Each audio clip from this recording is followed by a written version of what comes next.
Pode Sonhar é uma produção Doxa e Poder 360 para o Poder Empreendedor, uma editoria do jornal digital Poder 360. O Pode Sonhar tem o apoio do Sebrae. Fala, turma! Sejam muito bem-vindos ao Pode Sonhar, o podcast que é a casa do empreendedorismo jovem brasileiro.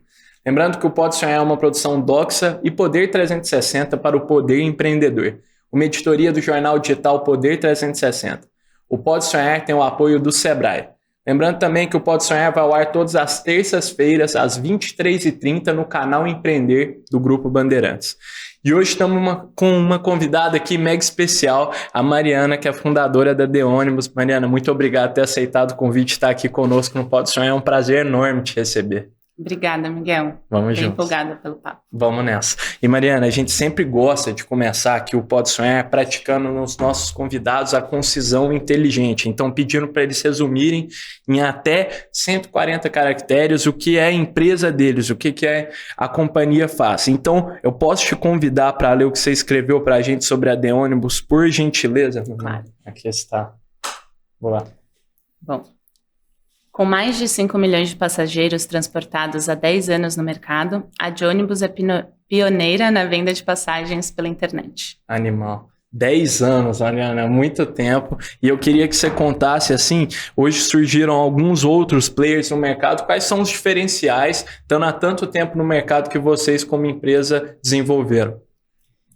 Hoje nós somos um marketplace que conecta as viações, mais de 300 viações no Brasil, com quem quer viajar. Tá. E o nosso foco é no que o viajante precisa e quer para ter uma viagem sem perrengues, uma viagem tranquila. Tá bom.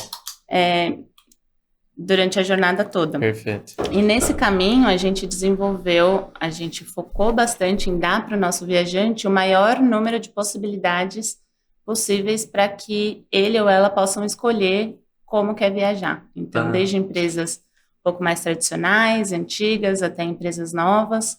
Então, a gente dá toda essa gama de opções. Em destinos também, você diz, Mariana? Em destinos também. A gente trabalha por todo o Brasil e alguns destinos nos países vizinhos, saindo do Brasil pelos países vizinhos também.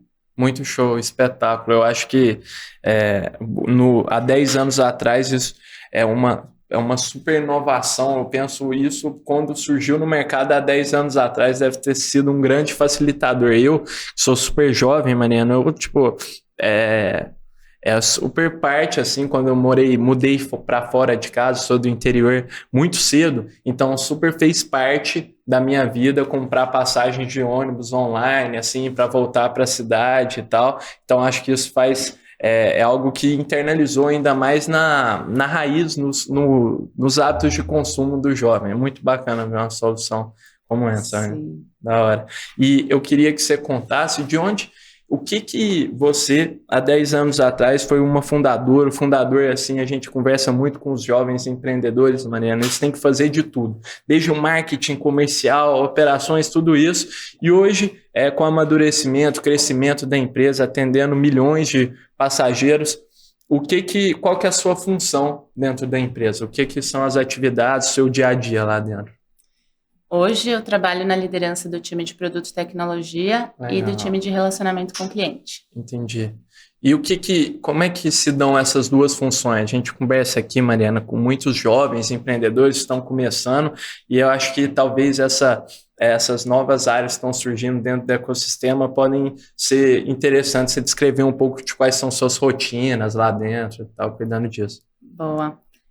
Eu preciso dividir muito bem o meu tempo, como eu vejo diferentes frentes. Hoje em dia já está mais tranquilo, né? A gente vem de um histórico em que eu participava basicamente de todas as frentes para uma realidade atual com poucas frentes. Então, eu separo o meu tempo. O time de produto e tecnologia conta com 3 frentes, de engenharia, design e produto, que é onde a gente trabalha nas soluções do nosso site, do nosso app, para atender os viajantes.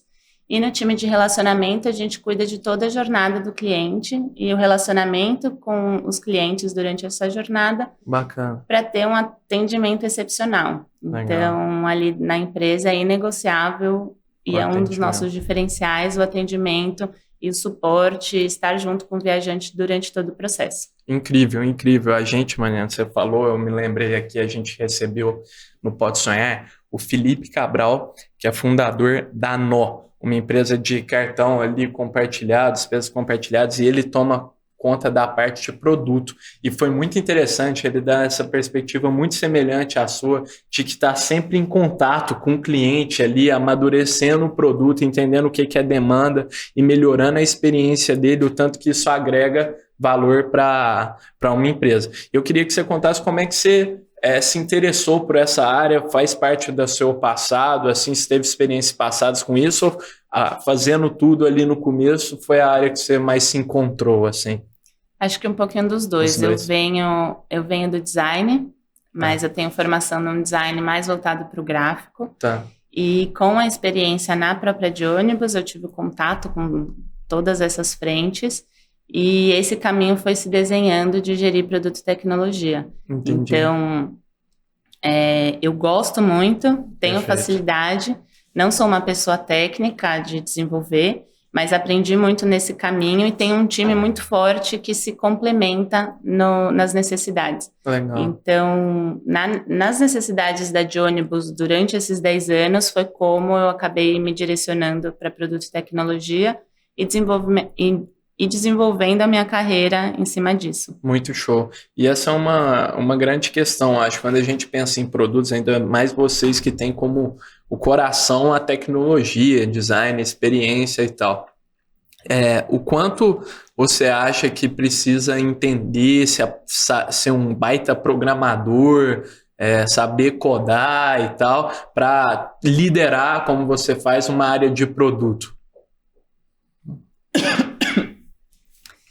Eu acho que o conhecimento técnico e de como as coisas funcionam é essencial, é muito importante para liderar. Tá. Mas eu percebi nesses 10 anos que a habilidade de gestão e liderança de pessoas, o olhar para pessoas e o foco nelas durante esse processo, para quem lidera, acaba ajudando muito mais do que o conhecimento técnico. Que legal. Então, hoje, eu complemento o meu trabalho com pessoas que manjam muito tecnicamente, fazem esse papel e são meus braços direitos. Modo de falar, né? Mas são pessoas incríveis e super profissionais que trazem esse olhar mais técnico, complementar, mais técnico. Perfeito, legal. É muito legal ouvir a sua perspectiva, Mariana, porque quando a gente vai se aprofundar, assim, eu começar a estudar sobre tecnologia, a gente vê que liderando uma equipe disso, tão importante quanto saber as habilidades técnicas, ter uma boa noção, é saber se comunicar com quem sabe, né? São duas linguagens muito diferentes, a dos negócios, a do empreendedorismo, LTV, CAC, experiência, não sei o quê, e a linguagem do programador. Então, fazer esse meio de campo, eu imagino que seja parte do seu dia a dia. Sim, com certeza. E comunicação, como você falou, é uma das competências que a gente mais estimula o time a ter. Legal.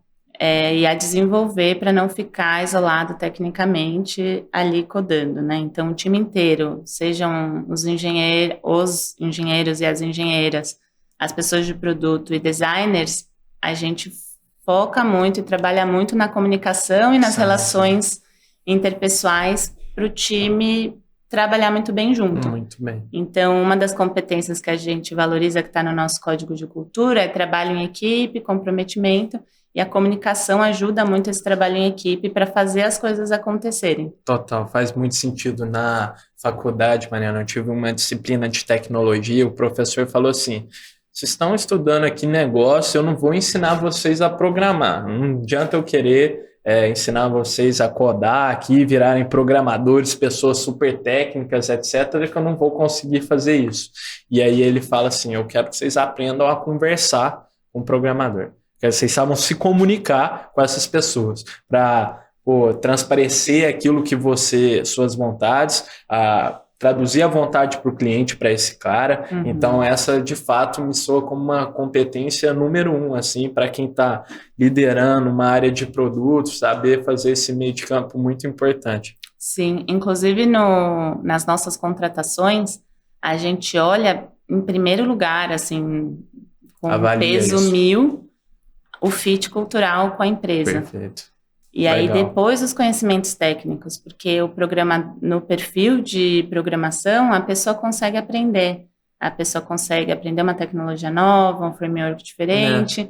E as habilidades socioemocionais é mais difícil. Então Mais a difícil gente ensinar, né? busca esse fit cultural antes de tudo, antes de qualquer entendimento se conhece ou não a tecnologia. Muito bom. Porque pra gente faz toda a diferença no dia a dia. Exato, e é muito legal ver empresas como a de ônibus estão olhando para isso, porque eu acho que no mercado, Mariana, assim, a gente vê até uns estudos sobre isso que mostram dados que as pessoas são normalmente contratadas por essas habilidades, as empresas, os recrutadores olham as habilidades técnicas no começo e depois elas não se mantêm na empresa ou são demitidas por algum motivo pelas habilidades socioemocionais. Então, pela falta ali de, talvez, empatia, não saber se comunicar claramente, etc. Então é muito legal ver que a de ônibus já inverte isso, colocando as habilidades socioemocionais, people skills, soft skills acima como prioridade para recrutar. Muito bacana, muito bacana. E, Mariana, você falou também que a empresa, a The Ônibus, está no mercado há mais de 10 anos. Eu queria que você contasse quando que surgiu especificamente a The Ônibus e como que era naquele tempo, há mais de uma década atrás, o ecossistema de startups aqui no Brasil. Que desafios vocês enfrentaram lá atrás? Uhum. Essa é uma longa história. Boa. Então, há 10 anos. Há 10 anos a gente lançou o sistema. Uhum. Em 2011, depois de me formar, eu fui viajar para a Índia e eu decidi ter uma experiência internacional e queria trabalhar. Então, fui trabalhar lá. O Breno, que é meu irmão, estava terminando uma experiência profissional dele no Panamá Entendi. e foi viajar na Índia, conhecer, tirar um tempo sabático. Tá. E ele chegou lá com uma pira de empreender, não quero mais o meio corporativo, essa Já cultura tava não com a faz vontade. sentido. Ele já estava com esse fogo. Tá. E aí ele chegou lá, a gente se dá super bem. Ele te e aí incendiou com fogo. e aí eu falei, né, estamos aqui, vamos... me empolguei junto. E aí a gente passou a nossa viagem pela Índia pensando no que a gente gosta de fazer, o que seriam boas oportunidades. E lá a gente viajava por uma plataforma que funcionava muito bem na dinâmica complexa que é a Índia. Então a gente olhou para o mercado brasileiro e falou, aqui funciona bem, então acho que isso vai ser um sucesso total no Brasil. Sim. Vamos guardar essa sementinha e essa vontade. O Breno voltou para o Brasil, começou a estudar junto com o nosso primeiro cofundador, que éramos 3 no início. Eu fui para o Quênia, fiz uma experiência de voluntariado lá, passei alguns meses. E na volta para o Brasil, a gente começou esse projeto juntos, os 3, no tempo que a gente tinha livre, né? Noites e finais de semana. Vocês conciliavam isso com os empregos e tal, com a rotina de vocês. Isso. Não era o foco 100% naquele momento. Não era, a gente tinha nós, ingênuos, na época, achamos que a gente conseguiria manter nossos empregos e nossos trabalhos e colocar poucas horas por semana nisso como um negócio à parte, porque a gente não tinha condição... Os 3 não tinham condições pessoais de se dedicar só a isso sem uma remuneração. Tá. Então, a gente acreditou que seria esse caminho. A gente lançou em novembro, começou a vender. Primeira venda foi para... A gente começou, isso é importante falar, com foco em estrangeiro, porque no Brasil estrangeiros não conseguiam comprar online. Entendi. E o nosso primeiro cliente foi um homem do Japão, que ia pegar um ônibus de madrugada e deu tudo errado na nossa primeira venda. Então, foi uma ligação tentando, não tinha nem mímica, né? Então, o Breno falando inglês, o japonês tentando desenrolar, a gente conseguiu resolver. E aí, a gente se olhou e falou, se a gente quiser fazer acontecer e dar um serviço que os nossos clientes merecem, a gente vai precisar dedicar tempo integral. Tá. E foi aí que a gente se inscreveu para a ACE, e começou um programa de aceleração com 20 mil reais de investimento. Legal. Então, na época eu fazia freela, o Breno tinha uns bicos, a gente conseguiu viabilizar esse foco total no crescimento da de ônibus, que na época chamava Brasil by Bus, Boa. e fomos. Então a gente foi full time, entendeu que era isso que precisava. E foi aí que tudo começou. Legal, muito bacana. E eu queria que você contasse agora, Mariana, como é que foi que vocês observaram que isso daria certo no Brasil? Várias ideias, te pergunto isso porque vários dos empreendedores aqui do Pode Sonhar já relataram para a gente que ideias surgiram em viagens, em experiências no exterior. Então, acho que muita gente que está começando, pensando em empreender, tem a vontade já, como seu irmão tinha lá atrás, mas não sabe com o quê. E aí pergunta, como é que eu vou ter uma ideia e tal? De onde que isso surge? Então, acho que se expor a experiências, não precisa necessariamente, óbvio, ser uma viagem internacional, etc. Mas se expor a experiências de todos os tipos são muito boas para abrir a mente, assim. Aí você, e a de ônibus é um grande exemplo disso, surgiu numa experiência na Índia. Eu queria que você contasse como é que foi o processo de estudo, por que vocês decidiram, olhando para o Brasil, posicionar no início para estrangeiros e tal. Legal. A gente, estudando no Brasil, entendeu que era muito difícil comprar online, ainda existia alguma outra possibilidade, com uma experiência bem difícil, uma usabilidade um pouco ruim, questões com meio de pagamento, e a gente falou, aqui tem um mercado, mas tem gente que já está olhando esse mercado. Entendi. O que não tem ninguém, absolutamente ninguém olhando, e daqui a pouco teremos uma Copa no Brasil, é a venda... na véspera da Copa.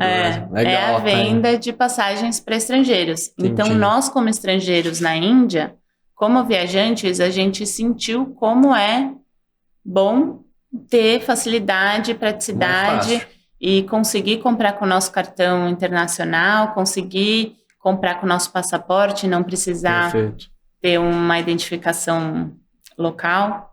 Então, a gente sentiu como que é ser estrangeiro e ter todas essas facilidades. Então, a gente veio para o Brasil com esse pensamento. Aqui, para o estrangeiro, não existe facilidade, a pessoa precisa ir até a rodoviária comprar. Para brasileiros, a gente tem um chão de oportunidades e melhorias para fazer, para tirar o estigma de que viagem rodoviária é um perrengue. Verdade. Mas vamos começar pelos estrangeiros, que é totalmente pioneiro e inovador. Entendi. Então, foi aí que a gente começou. Boa. Foi aí que surgiu. Boa. E aí a gente foi olhando como que funciona, quais são as empresas, como que a gente precisaria trabalhar para integrar essas empresas no nosso sistema, meios de pagamento. Aí a gente foi aprendendo tudo do zero. Perfeito, entendi. E você falou também, Mariana, que ao longo da trajetória vocês começaram chamando Brasil by Bus, e agora chamam de ônibus. E eu queria que você falasse se esse processo de rebranding, reposicionamento, também fez parte desse entendimento, amadurecimento da empresa, de como vocês queriam se posicionar no mercado. E também contasse como é que foi essa experiência, os desafios que essa mudança traz para você como gestora da marca e os resultados da empresa em si. Legal. A gente começou como Brasil by Bus pensando nos estrangeiros, né? Exato. E a gente julgou no começo que seria tranquilo os brasileiros também se adaptarem. Mas a gente viu que é um nome complexo de falar, então tem diversas possibilidades de pronúncia se você só lê, e as pessoas não lembravam da marca. Então a gente atraía o cliente, a pessoa comprava e depois... Para voltar, ela tinha que ficar lembrando, como é que era Brasil, Bibus, tinha uma fricção, assim. By Bus, tinha uma super fricção. Depois da Copa, a gente teve uma grande crise de vendas, foi quando a gente deu um passo para trás e reposicionou a nossa estratégia, principalmente para brasileiros. E depois desse caminho ser consolidado, a gente voltar nossa energia para o público brasileiro, que a gente falou, agora a cereja no bolo vai ser a marca. E foi aí que a gente começou todo o processo de rebranding. A gente fez listas imensas, 1000 nomes, e a gente decidiu ir num mais simples, que seria a tradução Brasil de ônibus, de ônibus. E foi assim que a gente chegou nessa marca. Animal. E pra gente casou com o momento perfeito de começar a olhar mais intencionalmente para a nossa cultura organizacional. Legal. Então, em 2016, a gente teve uma grande crise de fraude, que foi um caos, e a partir disso a gente entendeu que a cultura da empresa era o que faria a gente chegar no nosso propósito, na nossa missão. Então, a gente começou a olhar para a cultura. E aí casou bem próximo esse olhar para a cultura. Um ano depois, a gente fez esse rebranding para a marca nova. Sensacional. E seguimos com um posicionamento bem diferente do que a gente tinha antes. Ficou muito bom o nome, super simples, prático, assim, facilmente você consegue acessar esse nome muito facilmente na memória, ficou muito bom. Eu queria que você contasse um pouco como que foi, qual que é a relevância de uma marca que falou para um jovem empreendedor que está nos assistindo aqui, ou pensando em criar uma marca, e falou, pô, esse nome aqui que eu criei não sei se eu fui pelo caminho certo, eu preciso reposicionar, eu tenho uma ideia de como vai ser, já fiz alguns testes. O que isso impacta no resultado da empresa? Vocês sentiram alguma mudança na prática? O quão relevante é isso? Sim, a gente sentiu bastante mudança, principalmente na conexão dos nossos clientes com a marca e no retorno das pessoas. Legal. Então, a gente criou uma marca para ser amiga, para ser acolhedora, para pegar na mão e falar, vamos viajar junto, a gente está com você. E a gente conseguiu passar não só pelo nome, mas por toda a identidade visual, todo o jeito que a gente trabalha, a linguagem que a gente usa, tanto no nosso sistema, quanto o nosso time de relacionamento dando suporte para o cliente. Então, a gente conseguiu fazer esse reposicionamento, para trazer os nossos clientes, o público que a gente quer atender para perto. Legal. E criar essa conexão. Então, acho que isso foi o grande sucesso até hoje desse reposicionamento. A marca Brasil by Buzz, apesar de simpática, tinha um distanciamento das pessoas. Entendi. Era algo mais prático, achei aqui no Google, vou pegar, e com a Johnibus a gente conseguiu trazer as pessoas para perto. É muito interessante ver como toda essa área de criação, de ideação de uma marca, concepção, são detalhes sutis até, são sutilezas na comunicação, no design e tal, que você ajusta nas cores até, talvez, e que fazem uma diferença enorme, que desenvolvem mais empatia, cria mais conexão com os consumidores. Então é muito legal ver esse processo, e muito bacana também dar o feedback aí, como foi esse processo para a Johnibus. E, Mariana, eu também queria que você contasse um pouco, você falou que em 2016 vocês passaram com uma situação muito complicada e tal, um grande desafio na empresa, e eu queria que você falasse o que foi esse desafio e como vocês fizeram para lidar com ele. Tá. O desafio da fraude, ele foi um ponto-chave na nossa história até hoje. Eu acho que foi uma virada de chave para muita coisa. O que aconteceu? Legal. Nós vendemos muito na alta temporada, dezembro. A gente bombou de vender. Aí terminamos nosso planejamento, a gente foi para o Guarujá fazer o planejamento. E voltando, a gente se deparou com 3 milhões de rombo causados pela fraude. Nossa. E a fraude, no nosso caso, são pessoas que compram passagens com a gente, usam cartão de outras pessoas que não têm esse conhecimento nessa compra, vendem a passagem mais barata, alguém viaja e a pessoa, dona do cartão, pede reembolso para o banco, porque não foi ela que fez a compra. Ela vende por fora, assim, não é? Vende por fora. Ela vende para alguém, compra na Johnibus com um cartão clonado, roubado, enfim. E a gente paga para alguém viajar e tem que devolver o dinheiro para quem pagou, porque não autorizou a compra. Perfeito. E na época a gente tinha um nível de prevenção que a gente achava que era suficiente, a gente olhou 3 milhões e realmente não é suficiente. Então chegou o desafio de 2 pontos importantíssimos. Parar com a fraude para continuar vendendo de maneira saudável e escalável, porque a gente não poderia parar de vender. como contexto, a gente não tinha dinheiro em caixa para simplesmente cortar as vendas e segurar a fraude. Então, a gente tinha que, do dia para a noite, aprender a ter uma operação saudável de novo. E, do outro lado, lidar com esse rombo e dívida que ficou. Então, foi o momento que a gente viu que é tudo sobre pessoas, né? Então, a gente juntou o time, rasgou o planejamento, falou, agora a gente precisa sobreviver e sair do outro lado, resolver isso aqui. Então, foi a primeira vez que a gente trabalhou com um time multidisciplinar. Então, antes a gente trabalhava nos departamentos separadinhos, e nesse desafio foi a primeira vez que a gente falou, vamos pegar a gente de tecnologia, marketing, operações, todas as áreas, vamos juntar, focar no resultado que a gente precisa e focar em sobreviver isso. Entendi. E aí, depois de alguns meses, a gente conseguiu, outubro daquele ano, isso foi bem no comecinho do ano, outubro daquele ano a gente conseguiu pôr o ponto final, respirar e falar, tá, agora qual que é o nosso próximo desafio?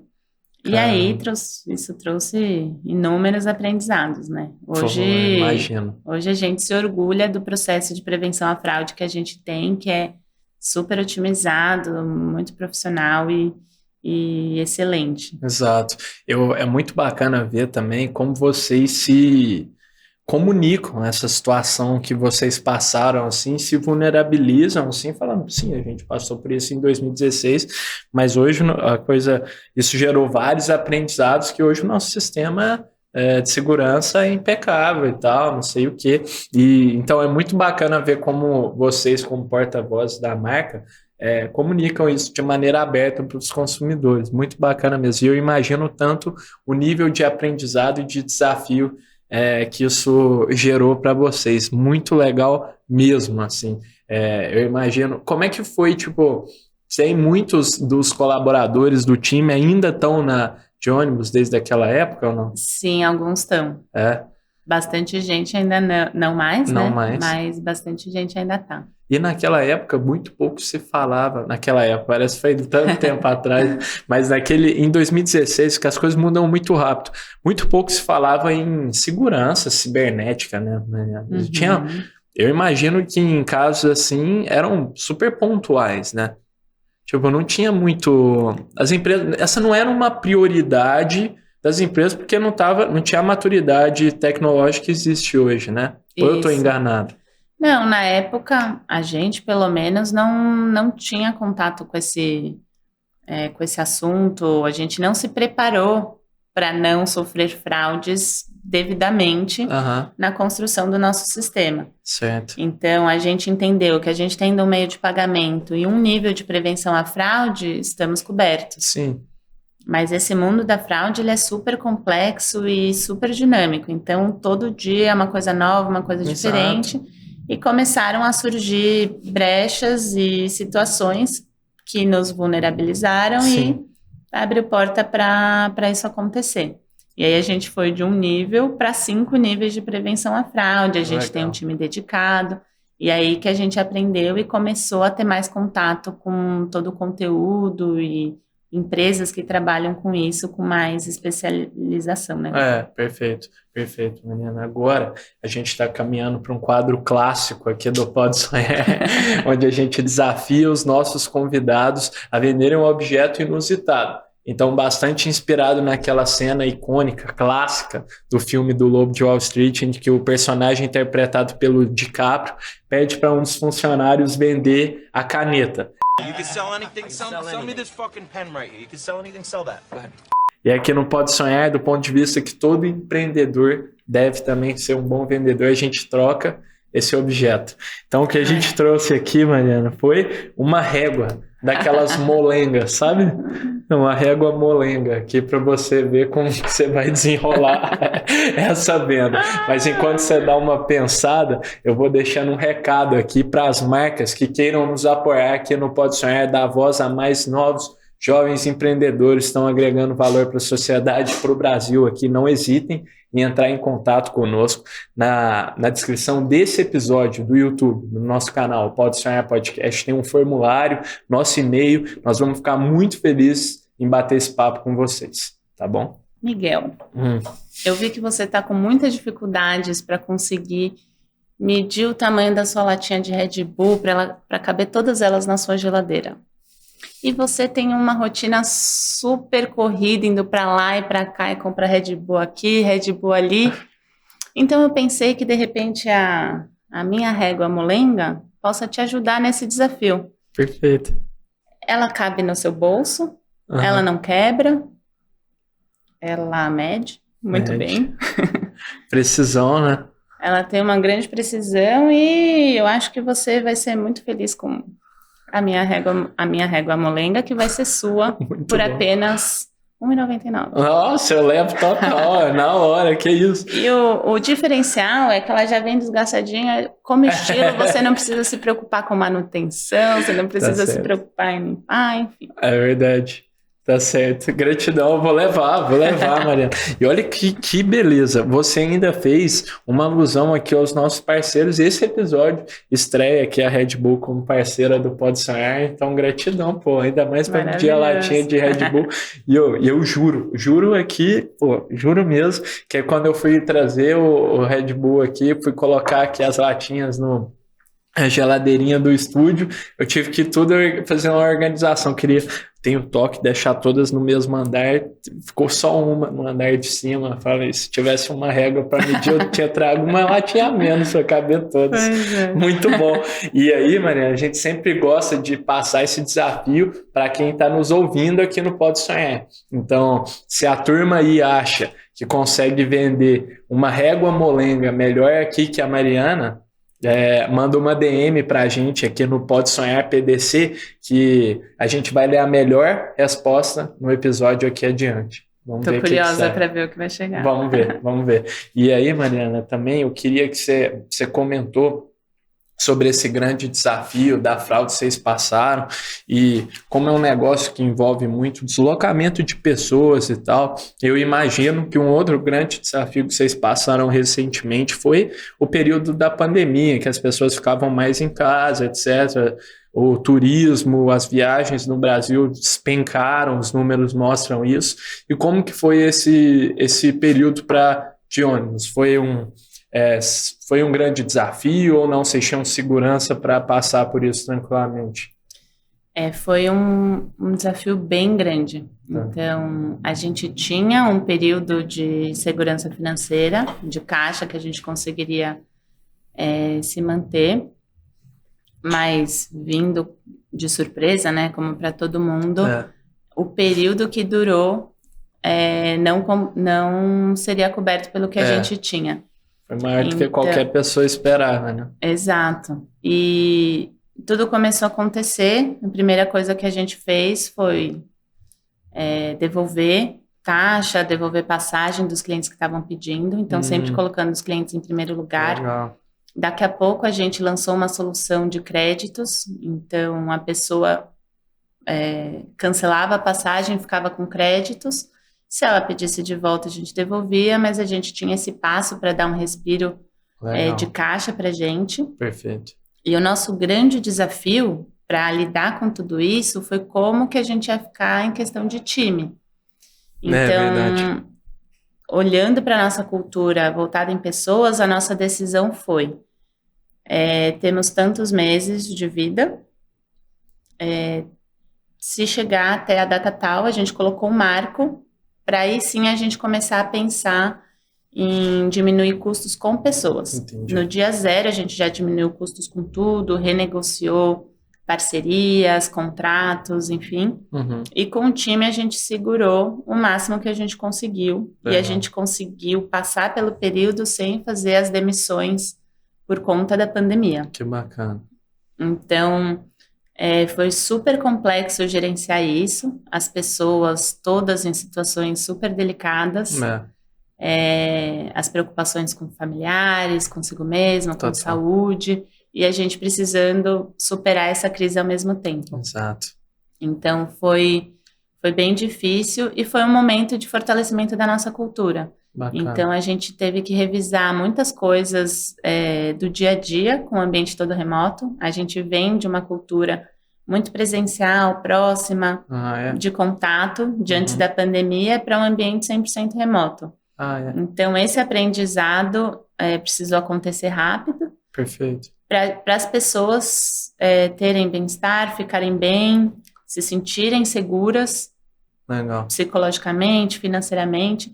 Então, foi um desafio gigantesco. Entendi. E aí, o time próximo, unido, a gente conseguiu trabalhar para poder passar por esse período. Legal. Bacana. Nesse período, a gente precisou levantar um capital de emergência, Boa. Um valor para a gente poder segurar a caixa e chegar em 2021, depois da grande onda de 2021, um pouco mais no final, e respirar mais tranquilo e voltar a movimentar e voltar para o caminho de uma operação saudável, né? Perfeito, entendi.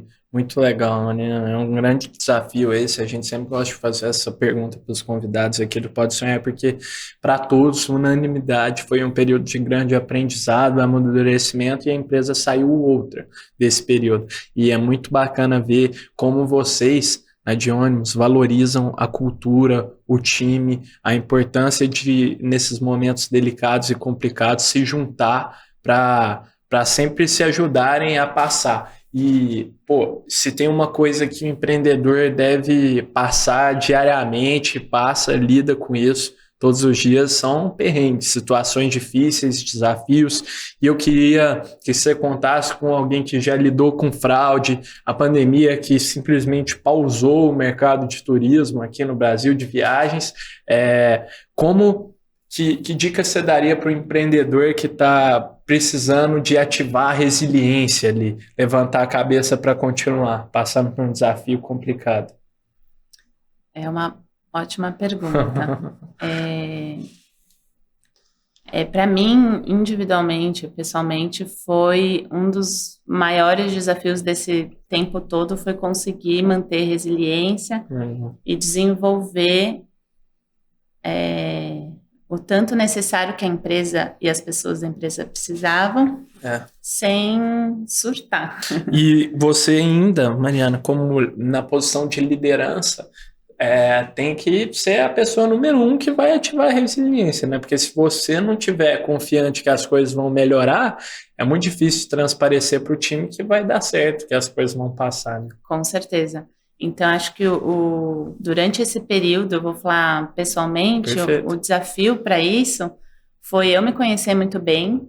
Bacana. E focar minha energia em me equilibrar com saúde física, mental, emocional. Então, foi muito importante o meu processo fora da empresa de autoconhecimento e de desenvolvimento desse equilíbrio todo para eu conseguir estar bem para lidar com esses problemas todos, né? Porque somos pessoas. Exato. Nenhum de nós da liderança da de ônibus já tinha passado por uma situação dessa. Então, se a gente não se cuida, a gente não tem como alcançar qualquer objetivo, né? Então, aquela história de trabalhar loucamente, ficar horas, não dormir, porque precisa, uma hora o corpo... Pede arrego. Pede arrego. Exato. Uma hora o corpo trava e fala, não é bem assim. Então, na minha visão, a sugestão é se cuidar muito bem e buscar se desenvolver em outras questões que não nos assuntos funcionais e técnicos daquele negócio. Então... Perfeito, muito bom. E eu acho muito prudente essa fala, porque você assume de que todo indivíduo é um singular, único até, porque é muito difícil a gente falar, a dica é essa, sendo que a Mariana tem um tipo de liderança, eu posso ter outra, quem está nos assistindo tem outra, e olhando para dentro de si é que a gente descobre isso, se conhecendo, para depois influenciar, aplicar, reconhecer o todo e conseguir influenciar de certa forma. Então, muito bacana isso. E como que você buscou, assim, Mariana, se conhecer? Você já tinha passado por inúmeras experiências, mas teve alguma coisa que te ajudou, alguma experiência que te ajudou a se conectar consigo mesmo? A principal, acho que a que mais ajudou foi começar a terapia. Terapia, boa. Então, eu já tinha experimentado e até hoje faço diferentes tipos de terapias alternativas e holísticas, diferentes coisas, mas a principal que me ajudou nesse processo mais consciente e consistente ao longo do tempo foi a terapia. Terapia, animal. Fica a dica aí também para os empreendedores.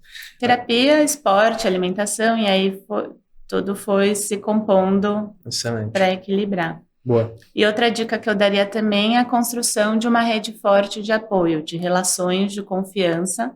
Boa. Dentro da empresa, de parceiros, mentores, que são essas relações que nos tempos difíceis ajudam a manter o otimismo, a resiliência, a visão de que as coisas vão dar certo, Uhum. e a superar isso com... Bacana. Queria que você contasse, você mencionou mais cedo no episódio, depois você passou por uma experiência lá no Quênia que você se conectou com trabalho voluntariado para ajudar as pessoas. Eu queria que você contasse para a gente como que foi a experiência, o que foi e o que ela representou para quem a Mariana é hoje. Legal. Essa é uma experiência muito especial para mim. Então, a Índia teve esse seu tamanho e o carinho que eu tenho por essa experiência. E a experiência do Quênia não foi muito planejada. Ah, é? Então, acho que por isso que foi tão especial. Eu cheguei da Índia para o Quênia com a intenção de viajar por terra, fazer um mochilão até a África do Sul e então voltar para o Brasil.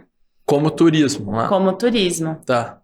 Eu já tinha feito trabalhos voluntários na Malásia, aqui no Legal. Brasil, na própria Índia, separava algum tempo. Então, o foco inicial da viagem não era esse trabalho voluntário. Tá. Mas eu tive problemas com a passagem.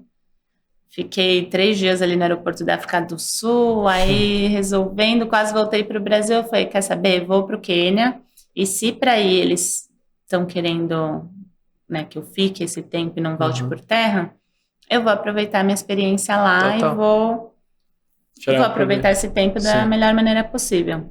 E aí chegando lá, disso, né? isso, aí chegando lá, fui super bem acolhida por algumas pessoas da IESEC, que era a organização que eu fazia parte na época, e conheci uma escola que chama o Pendo, que precisava de professores, né? Então, uma escola em uma comunidade que não tinha professor suficiente, estava precisando de gente para ajudar. E aí foi aí que eu decidi passar esse período nessa escola ajudando e, além de dar aula, desenvolvendo alguns projetos para a escola se manter bem. Só tinha você de brasileira lá, Mariana? Não, tinha outros também que participavam da ESEC, que chama? A IESEC. A IESEC.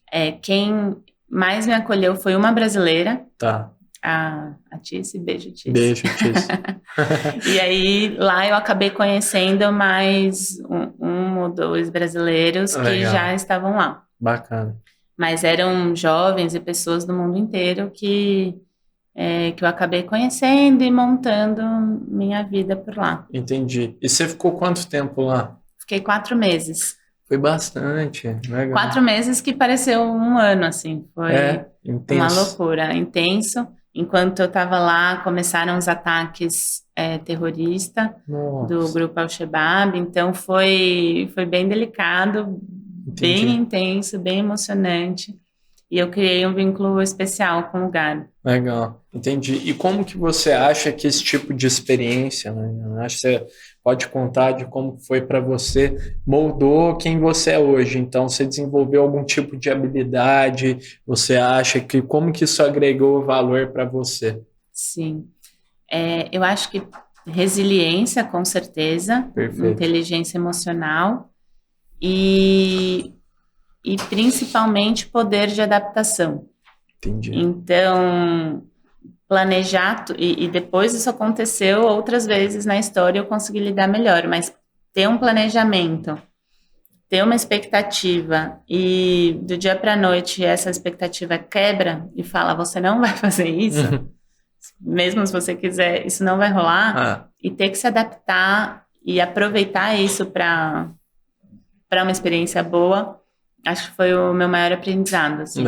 E, Mariana, outra pergunta que a gente sempre gosta de fazer aqui no Pode Sonhar é pensando em futuro.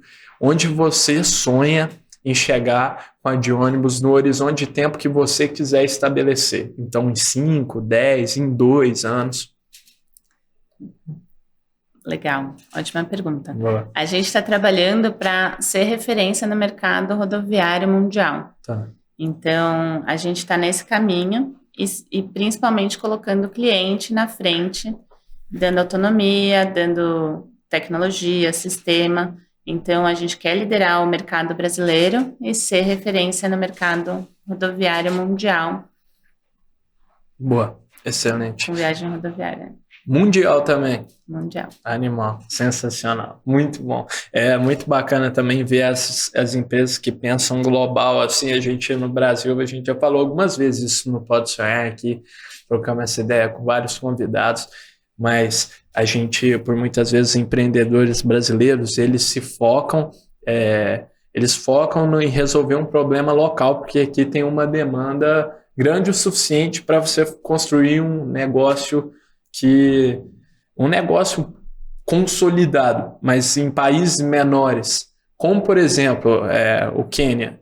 Essas pessoas quiserem empreender num local desse, fazer algo grande, sonhar em fazer algo grande, muito possivelmente eles vão ter que pensar global, né? E a gente falou, dá sempre o exemplo também de Israel, que é um país super desenvolvido, maduro no empreendedorismo. Mas também tem que, se quiser fazer algo grande, vai ter que pensar global. Então, ver os brasileiros pensando global é bacana, essa mentalidade de querer crescer e desenvolver e levar algo que tem a raiz brasileira para o mundo. Muito bacana. E, Mariana, a gente sempre estamos caminhando para o finalzinho do nosso episódio já, e eu queria que você desse uma dica cultural. Você que já passou por inúmeras experiências, assim, pode ser um livro, um filme, se você quiser recomendar uma viagem, alguma coisa que você acha que vale a pena para os nossos ouvintes aqui, para quem está nos assistindo, experimentar, passar por ela na vida. Legal. Eu acho que um livro que marcou bastante a nossa trajetória,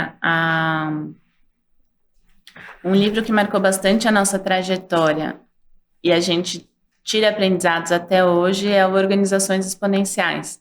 Tá. É um livro que a gente decidiu que a liderança leria juntas lá atrás, Legal. Bem antes da pandemia, e até hoje a gente sente o impacto desse aprendizado, que eu acho que é bacana de indicar. Organizações Exponenciais. Isso. Legal. Fica a dica aí para a turma, então. Tem muito sobre liderança, empreendedorismo, é nesse sentido? Sim. Tem bastante de liderança e gestão e olhando como fazer um crescimento exponencial com propósito, né? Tá, ele é bem prático, assim, então. Bem prático, Dá para aplicar no próprio negócio. Boa, eu gosto desse estilo. É legal porque você lê e você olha a realidade, Exato. Lê e já consegue fazer associações. Identificar, né? E pôr em prática algumas dos conceitos que trazem. Isso é muito bacana. Boa. Animal. Mariana, queria te agradecer do fundo do coração ter aceitado o convite, estar aqui conosco. Foi um prazer enorme te receber aqui no Pode Sonhar, aprender sobre sua trajetória e também conhecer mais sobre você e a de ônibus também. Gratidão demais. Legal, Miguel. Obrigada. Valeu. Foi muito bom. Valeu.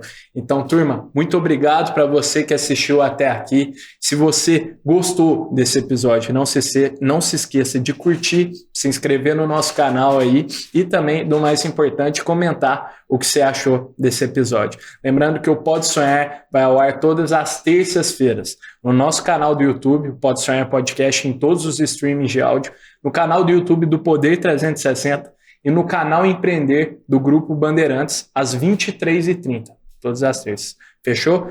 De qualquer forma, eu vejo você na próxima. Tamo junto. Valeu. O Pode Sonhar é uma produção Doxa e Poder 360 para o Poder Empreendedor, uma editoria do jornal digital Poder 360. O Pode Sonhar tem o apoio do Sebrae.